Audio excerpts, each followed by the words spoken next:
All right, welcome aboard, everybody. Happy Thursday, and time to talk Buffalo Bills football. Today's broadcast brought to you by our friends at Bayberry Automotive, integrity in everything. Let's bring in our Buffalo Bills insider from Cover One. It's the one, the only, Mr. Anthony Prohaska. What's up, Anthony? How are you? I'm good. How are you? I woke up on the right side of the bed. Now, before we get to Buffalo Bills stuff, I must ask for your AFC expertise because word on the street, although it hasn't been, pen to paper yet, apparently, is that John Harbaugh will be the next coach of my New York Football Giants. He's an AFC guy. So come on, man, lay it on me. Stop rolling your eyes, Paul. You're just jealous. Go ahead. Tell us about John Harbaugh and what you've seen of him over the years as a Bills guy. And do you think he's a good fit for a place like New York? I think he's a good fit just because of what he brings from a, experience and a pedigree standpoint. I think, at this point with where the Giants are, I think you need someone to kind of right the ship or at least control the ship, steer the ship in some kind of high floor direction. There's been just so much ebb and flow and kind of up and down chaos type of deal. And I think he offers stability. I think he offers consistency. I know obviously the run towards the end in Baltimore is one that probably frustrated a lot of Ravens fans. And I mean, obviously he got clipped, so you're obviously not doing some amazing job potentially towards the end, but I've always found him to be a good coach. Even I remember when he got hired in Baltimore, I was like, this special teams guy who doesn't really have a lot of like coaching experience, like that's kind of an interesting hire. And the Ravens have been a force every single year. They've had injury concerns, and again, it fizzled out. He fizzled out on his way out. But I'm really interested to kind of see what he does from a staff perspective. There are some holes on this Giants roster. There are maybe some personalities that have to get reined in and controlled a little bit, but you also maybe do have your franchise quarterback. So like, what does that do for you when you have a high draft pick? But I think this makes a lot of sense. I think he's got the capacity and the capability to right the ship and kind of get that high floor, fix the foundation, and get them to where they need to be. Yippee! Woohoo! Great! Harbaugh for you. Wait, hold on. You don't like Aaron Glenn? For Anthony. You don't like Aaron Glenn, Paul? Aaron Glenn is my guy. I don't need Harbaugh. We've got our guy. Then why are you so upset that John Harbaugh is with the Giants? It's just sort of annoying because, like, you guys are right. So Alert's like, $100 million, Harbaugh, woohoo! And then you're like, wow, playoff victories, things are sweet. And I'm sitting over here, oh, Dante Moore, oh, I could go to the Jets. Yeah, fuck you, Jets. Oh, okay. Oh, so you are He's unhappy. a little down in the mouth. Yeah. The Dante Moore announcement yesterday didn't go obviously in favor of the Jets, that he's going to go back to school, which I don't really get. But in today's NIL world, who gets anything that's going on in college sports these days, Anthony? So again, screw my depression, screw anything I may be going through. Bills fans are coming here for jubilation and to look forward to these playoffs. So I want to start here in an interesting way. Last week, the Bills playoff game is in the middle of the weekend. Other games had already been played. This time around, you're first. This is the first playoff game we're getting this weekend, which is coming up on Saturday. It's Bills Broncos. It's 4:30. Do you like that? There is obviously the anticipation of leading from one week to the next, but there's no other games going on. It's you guys first. You're getting right to it, and you're going to know, are the Bills playing in an AFC Championship game, or are your hopes and dreams destroyed? Do you like that you're going to know that immediately that's the first playoff game? I haven't even really thought of it from that perspective. I just hate playing on Saturday. I hate that it's a short week for the Bills in general, but especially with how injured they are and banged up. Like even a bunch of dudes who are going to play are limited practices or did not participate, limited, full. Like they're just so banged up. They've got guys that are definitely out. They've got guys that are maybe going to be out. They've got guys that are going to play but are hurt. So I would have liked the extra day of rest. And you're going, it's the 4:30 window, which is really earlier because you're playing on mountain time. Then you got the altitude stuff and everything and the traveling that far. I hate all that perspective, like more so than the kind of knowing what's going to happen and getting it over early. I also don't like the early window for myself personally. Like 4:30 on a Saturday, that window sucks. I just don't want to play in that. It's not as exciting or as fun to me. I'd rather give me the Sunday. Sunday's a football and NFL football day, or give me the Saturday night primetime game. But I would have preferred Sunday just for the logistical nature of, the short week, the injuries, everything that they have. But to your point, it will be nice to kind of know what perspective to watch that Houston Patriots game with on Sunday, knowing like, okay, one of these dudes are facing the Bills, or it's, hey, one of these guys are facing Denver. And my heart has been stepped on. What about the Bills? Before we go forward into this matchup with Denver, what about the Bills' performance this past weekend? What do you take from that, aside from, of course, the injuries, as you've mentioned, several guys banged up? What do you take from that game in terms of what the Bills actually accomplished? Defensively, getting a couple takeaways, which has been something they've relied on heavily since last season, and doing a lot of creative stuff from a coverage perspective. They were changing the pre to post snap picture on Trevor Lawrence.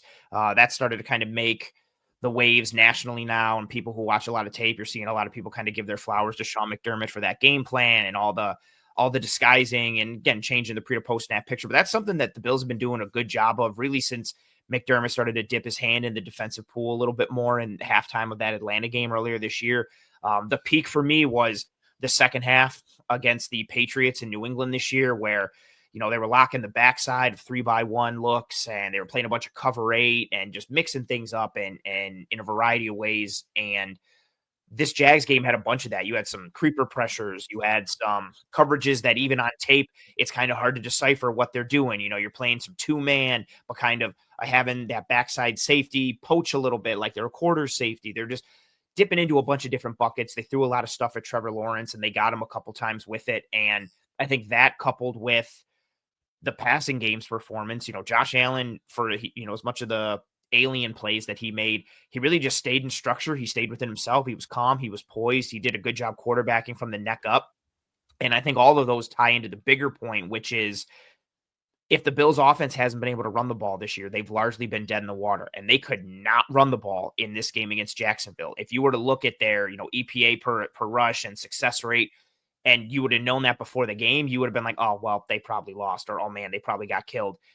And they were the worst running back run teams in the wild card round, and they still found a way to win. And that's huge for them, because the game script was not in their favor. The game flow wasn't in their favor with how they won this year, and they still found a way to get it done against a really good football team in Jacksonville.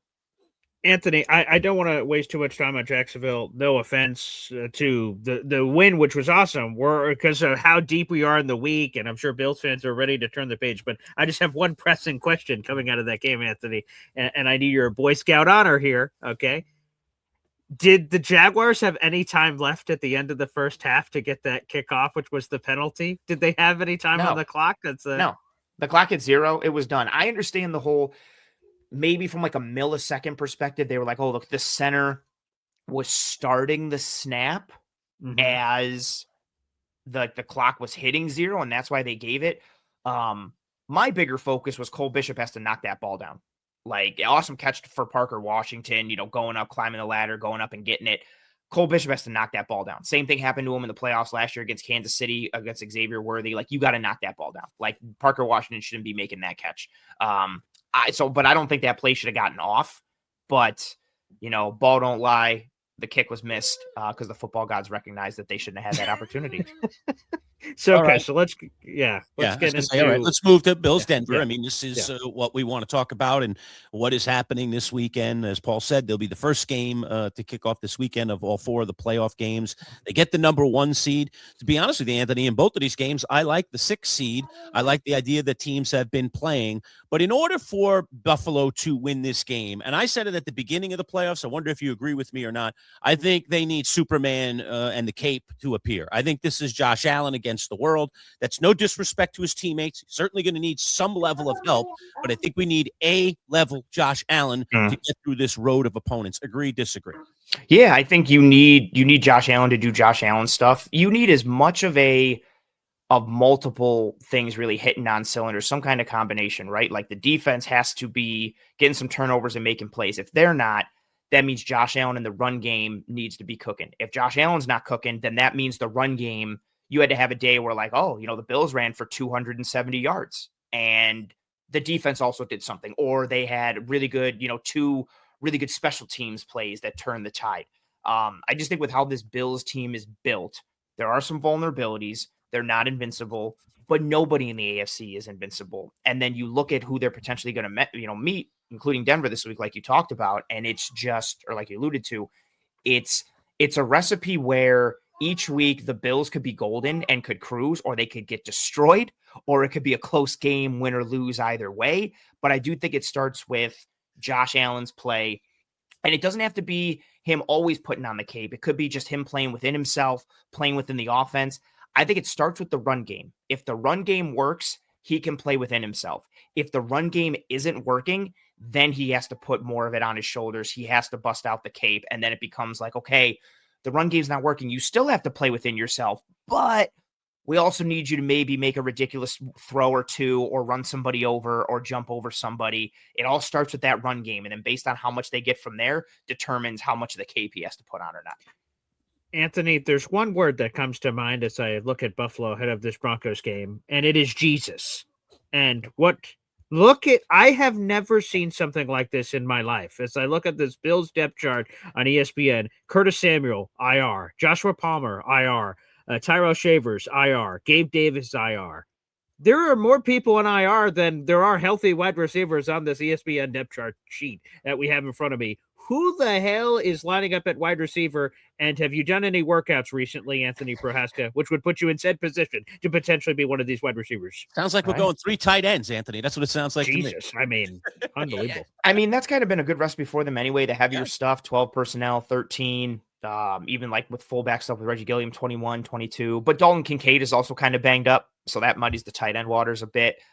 Curtis Samuel, his practice window has been activated. He's been a full participant the last couple days, so it looks like he has a shot to play. Palmer definitely out. Tyrell Shavers tore his ACL in Jacksonville and played the entire second half on it, which is crazy. Gabe Davis also tore his ACL, but he was done right away. He got carried off the field.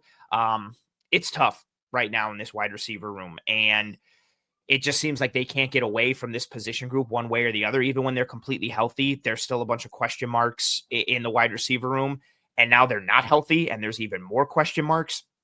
Brandon Cooks looked good last week. He's been starting to come on a little bit. I think he's a whisker away from having like a monster game. And when I say monster game, I mean like 5 catches, 135 yards and a touchdown. Like he's got some big play potential, and how they've been starting to work him in. Shakir is Shakir. And Coleman is a wild card. He could give you absolutely nothing, or he might block his butt off and dunk on Riley Moss or somebody else and make some plays happen. But this wide receiver room is it's just so banged up. It's a mash unit, but like you guys each said, you might force them more into that direction that they've already kind of been going in, which is tight ends, lean on the run game, win with formation and alignment in that regard. Excuse me for sleeping at the wheel, but at what point did the Bills get Brandon Cooks? All of a sudden, I saw him out there catching passes. I was like, I have it in front of me actually, because that was going to be the question anyway. So it was Thanksgiving. November 25th is when Brandon Tawan Cooks, for those who didn't know his middle name, that is when he became a Buffalo Bill. So to jump in with Lurch here, like, what does that say that a guy that joined at the end of November all of a sudden is this clear straw that stirs the drink at wide receiver for Buffalo and seems to be like, to your point, there have been some moments where all of a sudden you're like, man, this guy seems on the precipice of breaking out and having this crazy game, that he would be a main reason that Buffalo could continue to move on in these playoffs. It's crazy. Yeah, Anthony, he's kind of like the Luther Burden III of my fantasy team. Boy Green can relate to that. Go ahead. That's funny. I think one, obviously it speaks to the wide receiver room and just what they built there or haven't built there. But I don't necessarily think he's the straw that stirs the drink. I think he has a skill set that the wide receiver room needs, which is the ability to get vertical, even though he's not the Brandon Cooks of old when he was a pure burner, 4.3, sub 4, low 4.4 guy who would just run past people.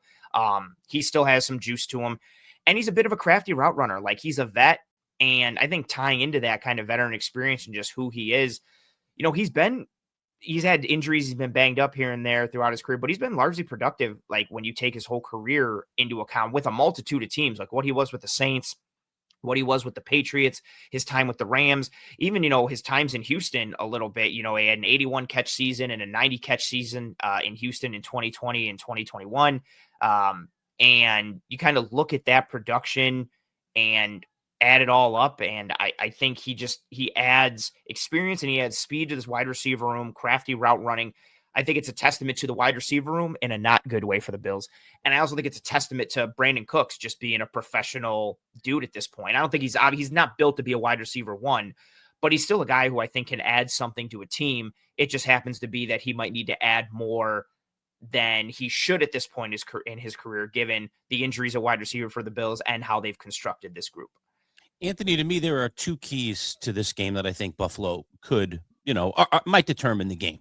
One is I think they can potentially force Bo Nix into mistakes. I always think the turnovers are so critical in playoff games. And the other is the matchup against the Denver defense. While they haven't turned teams over a ton, they're really in the middle of the pack. Paul and I were talking about this on our live show the other day.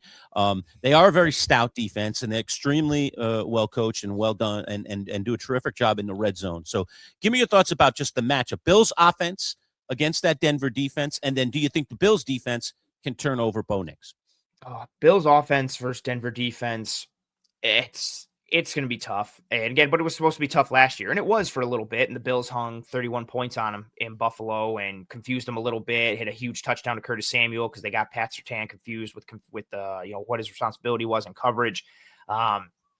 This group is good. They're well coached. Vance Joseph is a good defensive coordinator. The type of scheme and structure they have on that back end, and how they run their coverages with their match principles and then zone based inside is cool and good. And then up front, I mean, you just have a bunch of names and a bunch of horses, and they get after the quarterback, and they've got, really good pressure paths and blitz design. And, they can play 4 down, they'll play 5 down. And then when they're rotating, they're 5 in there, and you've got Bonito and Cooper and Zach Allen and DJ Jones and Malcolm Roach, and then John Franklin Myers, and even like guys like Jonah Ellis in their second year. Just what they built there, I think is a really good unit. It starts from the front, works its way back.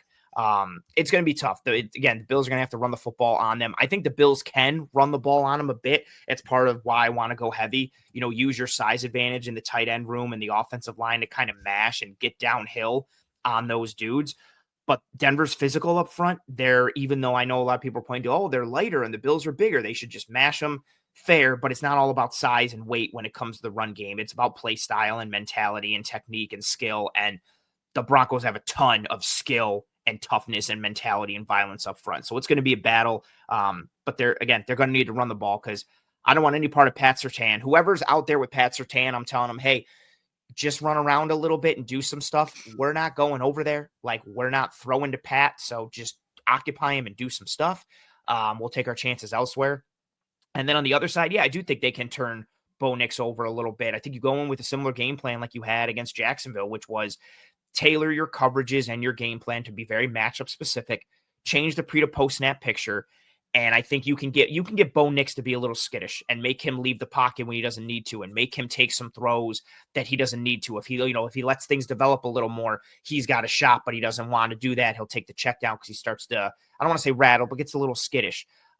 Granted, he can make some things happen even when he does get skittish, because he's got a big arm and he's very athletic, throwing on the run, just running himself, kind of pulling it down and doing some things. But I think they can turn him over a bit, get him rattled a little bit. The Denver run game isn't that strong, so there's not some big outlet. But again, the Jaguars run game wasn't that strong, and they had a really good running back run day against the Bills.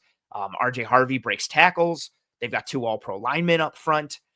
Bills have been a poor tackling team who struggles to get off blocks. So I think the run game could help Nix, settle in and get calm a little bit. And Sean Payton's a good play caller and designer. But I do think, to the baseline question, they can turn him over, get him frazzled a little bit, and take advantage of that. Anthony, last year, the Bills played the Broncos in the playoffs, and they beat them with a rusty rake. Does that at all matter heading into this follow-up now? Of course, the locations change, but does anything from that game hold any bearing to what we're going to see over this weekend? I think a little bit. You've got largely similar teams schematically and similar, positions and players and body types in that. But I do think, different season, different teams, even though it is a rematch, roughly a year later. And especially with how injured the Bills are, like, that's a huge variable. You have another year in the offense for Bo Nix. You've got some different personnel on that side of the ball too, and new guys who have been injected, like RJ Harvey, for them. And so, Dre Greenlaw being on the defensive side for the Broncos and what that means. So I do think there are a good chunk of similarities from a scheme and identity perspective, but the variables between some of the new players, some of the injuries, and then just where each team is right now is enough of a wrench to kind of build off of that last year and kind of see what variables exist in this one. It's the Manchild Show with Board Green Digital at MC Show Digital, our handle. Don't forget to subscribe to our lovely, lovely channel. You see it right there, youtube.com/at MC Show Digital. Become part of our growing community. Today's broadcast is brought to you by our friends at Bayberry Automotive. Let's just take 30 seconds, learn a little bit more about our friends from Bayberry. Trust is everything when it comes to auto repairs. At Bayberry Automotive, they take trust seriously. Bayberry has a team of experienced and certified mechanics that are dedicated to providing exceptional customer service. And Bayberry stands behind its work with an exceptional 5-star rating from its many satisfied customers. Family run, integrity in everything. Bayberry Automotive, BayberryAutomotive.com. Located on Route 57 across from Bayberry Plaza, the premier choice for auto repair in Liverpool. Nico, don't kick the tree. Now has a second location on Morgan Road in Liverpool as well. So all you Liverpoolers and people north in the northern suburbs, plenty of appointments available with our friends at Bayberry. All right, back with Anthony Prohaska talking Bills football. Anthony, you mentioned that, impressive pass rush that Denver rolls out, and that is one of the more impressive things. But here's my comeback to that. What's the best weapon against an impressive pass rush? A mobile quarterback. And the Bills have the best one in the game, or at least the best one left in the playoffs for sure, in Josh Allen. Talk about how Allen might get loose, because I'm predicting, Anthony, that Allen is a 50-plus yard rusher in this game, and that's how Buffalo wins this game. Let's talk about it. Yeah, if you're not disciplined in your rush lanes and your rush paths and your gap integrity or your rush lane integrity, I should say, it's easy for a quarterback to step up, right through the B gap or through an A gap and make you pay, or get outside the pocket and escape. We know at this point the whole Josh Allen rolling to his right and what he can do with his legs or his arm, and whether he's an inch from the sideline or 15 feet from the sideline, whatever. When you do play that kind of game, when you do rely on your front and you do blitz, if you're not sound, so a mobile quarterback can make you pay. We've seen it happen to the Bills a ton throughout the Mahomes era. But I think the good news for Denver is they do have good players individually, and they are well coached and they are well designed. My thought really just with the pass rush is, the way to beat it in this game is don't get to those situations. Run the ball well and stay ahead of the sticks on 1st and 2nd down, and stay in 3rd and 3 to 3rd and 5, where we could throw it, but we could run it, and we might get a 1st down running the ball, or we might get it to 4th and 1, and then we'll sneak it and do a little tush push action or something like that. I want to avoid as many true or known passing situations in this game as possible. I do not want Denver to feel comfortable and confident. Hey, here comes a pass. Let's start to get into our designer stuff. Because the Bills have still, even though they did well against Jacksonville, the Bills' protections have been gamed up this year. Their rules have been found out a little bit. Teams have used that against them. We've seen some inconsistencies in setting the protection with Allen and the offensive line, though, again, he was very good at doing that in the game against Jacksonville with that chest masterpiece. But I think his legs are definitely going to be an important part of this game, as are the legs of the running backs. Just staying ahead of the sticks, run the football. I would like Josh Allen to throw the ball about 20 times in this game and just take advantage of the ground game. His legs, James Cook's legs, whoever else. Let's run the ball. Let's not let Denver's pass rush matter at all, because they don't even really get to see the field, quote unquote. Anthony, you've made it clear that before you've gone to bed every night, you've checked if under your bed is a PS2 or in the closet. And no, I'm not talking about the PlayStation 2 and that wonderful Christmas story you gave us a while back. I'm talking about Patrick Surtain, baby. That PS2, you mentioned that he, strikes fear into you and maybe some Bills fans out there. Are there any other players on the Broncos roster that give you any boogeyman vibes ahead of this matchup? Not as much as Pat. I mean, he's the reigning defensive player of the year. I love DJ Jones, their defensive tackle. I wanted him to be a Bill this past year in free agency. Zach Allen is a monster up front with what he offers. Nick Bonito is also another one. As a pass rusher, as a run defender, similar to kind of the conversation last year. I think you can run at him and try to just throw him out the club and just people move him. But as a pass rusher, the juice, the speed, the ability to turn the corner, the bend, the athleticism, he's such a problem in that regard. So not anybody as much as Pat, but they've got quality dudes on that side of the ball. And then even, at the safety spot, I think Hufanga can be had from a pass standpoint, but, watching him come downhill, he could just lay somebody out at a moment's notice, as that box safety are kind of spinning down. So they've got dudes on all levels in a variety of ways that have various levels of scariness, none to the level of Pat. Although I would say Zach Allen is decently close in that regard with how good he is. Well, all guys named Allen should be stellar football players when it comes to playing against the Buffalo Bills. Bills defense, in particular, their pass rush. Anthony, do you expect an aggressive game from Buffalo's defense, and in particular, what they might do on the blitz, or would you rather see them lay back in this game and test Bo Nix in a different way? I want them playing on the front foot for the entirety of this playoffs. I've talked a bunch about what they've been in the second half of games this year, which is a higher blitz rate team, and how good they've been as a blitz team. Like, not just like pass blitzes, like run blitzes too. When they send those corners, well, they'll send Benford or Trey White or both. They'll run those corner blitzes. They're usually doing it on early downs because they're trying to stop the run and get you into 2nd and 11 and 2nd and 12. And that's kind of how I want to play. I want some true blitzes. So, 5 or more rushers. I want some simulated pressures, some creeper pressures.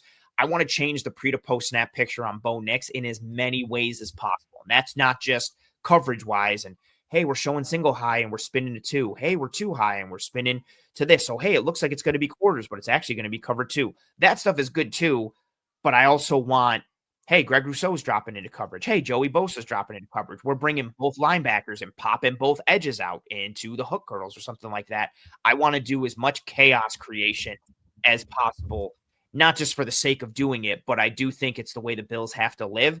They're not built to just kind of play a sit and get style, as Cody Alexander says. They're not built to just, okay, we're just going to sit and kind of stay in our regular front and stay static and we'll play from there. They need movement. They need run stunts. They need run blitzes. And I think that ties into some of the pass game stuff as well. And for this game and this matchup of playing on that front foot, confusing Bo Nix, making him feel skittish, attacking him from a variety of ways, and just not making him feel comfortable or confident in what he's seeing pre-snap or post-snap. All right, here's my last one for you, Anthony. Last week, we brought up the old Vegas spread, and I wanted your insights on it. This week, the Buffalo Bills in Denver opened up as a 1.5-point favorite over the 14-3 Broncos. The level of disrespect, unbelievable. But now the line has shifted. The money has moved. Now Denver is the team that is a 1.5-point favorite. What do you make of that, Anthony? Oh, everyone just thinks the Bills are just going to roll through Denver. Oh, another AFC Championship game for old Josh Allen. Already thinking about AFC Championship matchups? Super Bowl matchups? Overlooking somebody? I don't think people are doing that. I think it's, quarterbacks move the market and discussion for everything, nationally. I think betting lines are influenced by that. National shows are obviously influenced by that. Everything is always like quarterback based and who's got the best quarterback. And that's all they talk about. It's why quarterback wins are a thing, even though they shouldn't be. I think Denver's a good football team. They're the 1 seed. Again, they went 14-3. They had a bunch of close wins, but they still, won those games and are the 1 seed for a reason. I think as the week has gone on, the line has shifted and, the injuries matter, being at home matters. The Bills on a short week matters. I think all those little variables are enough to kind of move that line a little bit. But me personally, I don't care what the line is. I'm focused kind of on the matchup pieces and what I think it's going to be. And I think it's going to be a close game regardless, which I think the line does reflect, even though I do think, if you told me the Bills won this game 34-17, I'd buy it. If you told me they lost 34-17, I'd buy it. If you told me it was a 3-point game, I'd buy it. And that's really kind of where I'm at for the AFC as a whole, because it's so wide open and each team has vulnerabilities and deficiencies to various degrees. Oh, let me tell my little Jets friend here about lines in Vegas. All right. And here's what I'm going to say about that, Anthony. All right. The reason that thing opens at 1.5 Bills favored is because all the suckers are going to jump on Denver. They're at home. They're the number 1 seed. I can get some points. I'm jumping on that line. It creates action. All right. The line is probably where it should be now. Bills 1.5, 2-point favorites. They are going on the road. They are going to altitude. No, Broncos are. Yeah, I'm sorry. Other way around. I meant to say that. So banged up. They're going on the road. They're going into altitude. They're playing on short rest. I mean, everything is against them, when it comes to how we formulate lines and look at lines. However, they do have the best player on the field, and that is their quarterback. And that is why, in my opinion, they're going to win this game. Wow, Bo Nix disrespect. Yeah. Bo Nix disrespect. Oh, you take Josh Allen over Bo Nix. But even the Bo Nix disrespect, the whole conversation topic of people have been the Denver side of things, people have been kind of blowing up Bo and gassing him up for how good he is. But then when push comes to shove, now it's like, oh, we're the underdogs against the Bills. And it's like, you're not the underdogs. You're 14-3. You're the one seed. You're at home. You've got one of the best defenses in football. And the only reason they're not the best defense is because of how good Seattle is and how historically good the Texans defense is. You have the reigning defensive player of the year. I also think David versus Goliath, baby. I think the Broncos have the most all-pros of anybody, of any team in the league. Like, I don't want to hear. The Bills have 2 all-pros. One of them is James Cook, who's a second teamer, and the other one is Ray Davis for a kick returner spot. So, like, I don't want to hear that argument of David versus Goliath and them trying to make themselves into David. Although, again, I think the nationally people can do that because quarterbacks, blah, blah, blah. But this Denver team is not a David. Like, that's foolish. Yeah. And this cycle of playoffs, Anthony, there are 2 quarterbacks that I think could cause their teams to lose. One is Bo Nix and the other is Sam Darnold. And I've been sitting on that rock. I might end up being wrong when it's all said and done. Fortunately for both of those teams, they both have outstanding defenses, so they might win in spite of their quarterbacks, which is, the way this sometimes work. All right. My final question is this: Tre'Davious White. I mean, man, we weren't even talking about this guy. He was just like, oh, he's returning to the Bills. This will be just a nice way to hang his jersey up from the rafters and, like bring him back because he was so great for us when he was in his prime. And now he's like an important piece of this Bills defense. And that play he made at the end of the game was tremendous, tremendous. So tell me a little bit about the resurgence of Trey White and how much do Buffalo Bills fans have faith in the old man? I think they have more faith in him now. I went to the first several days of Bills training camp, and one of my biggest takeaways was how good Trey White looked, like from a health standpoint, right? He didn't look like a guy who was a couple years removed from a horrible Achilles injury and a horrible ACL injury. Like, you would have never known that. He had good lower body movement, a quick trigger, like there was juice and like drive in his lower body. You wouldn't have known that he had suffered these horrible injuries or that he was into like his 30s on top of that. He just looked so good. And I think a good chunk of Bills fans were like, that's awesome. Like, he's getting healthy, he's getting back. But there was a bigger chunk that was like, he's washed. The Bills receivers just suck. Like, this isn't any news, blah, blah, blah. And then as the season went through, he got beat a couple times and fans piled onto him. He's terrible. He shouldn't be out there. Max Hairston needs to get healthy so he could take Trey's spot. Then Max comes back, has a couple interceptions, and people are still, why is Trey out there? He shouldn't be out there. Let Max be out there. Trey White has had a good season even before this past game against Jacksonville. Yeah, he's gotten beat a couple times, but he's had several good plays against the run. He's had several good plays in coverage. A lot of that got overlooked by kind of the narrative of wanting Max to play and, the bigger plays that Trey kind of gave up that were put under a microscope for some reason, but the good plays weren't. And then this Jacksonville game, it was awesome to see him ball out. He had a phenomenal game. Even the big pass breakups that he didn't have, he's locking down Brian Thomas Jr., which might not be saying much because BTJ only runs like 3 routes at this point. But he was just so sticky in coverage, good feet, good hands, good eyes, various coverages. He's got the pass breakup on Brenton Strange, which is out of Palm's coverage. He's got the other one on the same drive on Brenton Strange in the seam, which is out of cover 3. Then the game sealing plan, Jacoby Myers, he's locked in him with man-to-man, just living in his back pocket, attached to him and in phase the whole way. He's been good for this team, and they need him to be good because against, Paul's Jets, Max Hairston got hurt. It doesn't look like he's probably going to suit up for this game or maybe even in the playoffs. They need Trey to stay healthy and, more importantly, be very effective when he's out there. And, he showed that last week, and Denver's got some dudes on the outside. So he's going to have another performance again this week that is indicative of him kind of showing, that all-pro form that he was when he was with the Bills year after year when he was healthy. Anthony, you're a numbers guy. So that answer to Trey White triggered one more question for me, and that was the way that Bills game ended. Obviously, it ends with a pick for the defense, but for a team that has suffered from the 13-second situation, the way that Sean McDermott handled that clock. Now, there's not going to be a lot of talk about it because it worked out in their favor. He put trust in his defense, and his defense delivered for him. But what were you thinking at the time? I wonder, as someone watching the game, somebody that's a Bills fan, somebody that covers the Bills, were you saying take a knee here? Were you saying don't score for at least another play and run this clock down? What was the thought there about how Sean McDermott managed this clock? Because a lot of people watching from afar, myself included, is like, did this guy learn anything? He's going to give him a minute? They got him in 13 seconds, and now he's going to give the other team a minute. What the heck's wrong with this guy? Give me your thoughts on that. McDermott talked about that in the post-game presser, and kind of like them, thinking about it. They were cognizant of it, but they didn't want to get too cute. I think that's completely fine. I think you can make a case for either side and not be wrong. I personally, in an ideal world, kneel it, sneak it, but fall down. I wanted to bleed that clock down to 10 seconds or less and then score the touchdown and let's get out of there. But I also recognize, it's not that easy. What happens if you fumble the snap? Penalty. What happens, if something goes wrong? The Jags defense is a good defense. Maybe they get some push. Granted, they tried to let the Bills score. So if you do want to sneak it, maybe that first play, it ends up working in your favor, but you didn't know that ahead of time. There's just still so many things that can go wrong. And to McDermott's point, I get it. Don't get cute. Let's not snap the ball, fumble the snap. Somebody reaches over the goal line, the ball gets punched out. You never know what can happen. Someone makes a great play for Jacksonville. So I get the notion of,